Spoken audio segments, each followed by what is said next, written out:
നമ്മൾ പരിചയപ്പെടുത്തുന്നത് തസ്ഖീലുൽ മിർആത്ത് എന്ന് പറയുന്ന ഗ്രന്ഥമാണ്. നമ്മുടെ കണ്ണാടിയെ പോളിഷ് ചെയ്യുക എന്നുള്ളതാണ് അതിൻ്റെ അർത്ഥം വരുന്നത്. ഈ ഗ്രന്ഥം നമ്മളെ കോളേജുകളിലൊക്കെ സാധാരണയായി ഓതുന്ന മുഖദ്ദിമത്തുൽ മിഷ്കാത്ത്, ആ മുഖദ്ദിമത്തുൽ മിഷ്കാത്തിൻ്റെ വിശദീകരണ വ്യാഖ്യാന ഗ്രന്ഥമാണ്.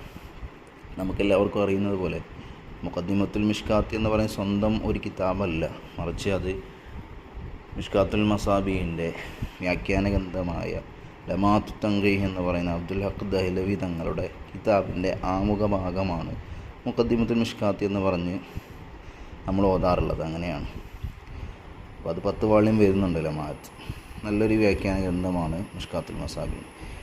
ഇത് തസ്ഖീലുൽ മിർആത്താണ്. നമ്മുടെ മഹാനരായ അബ്ദുൽ ഗഫൂർ സൈനുദ്ദീൻ മലൈബാരി ഇഹ്യാഉസ് സുന്നയിലെ മുദരിസാണ്. മഹാനവറുകളെ ഗ്രന്ഥമാണ്, വ്യാഖ്യാന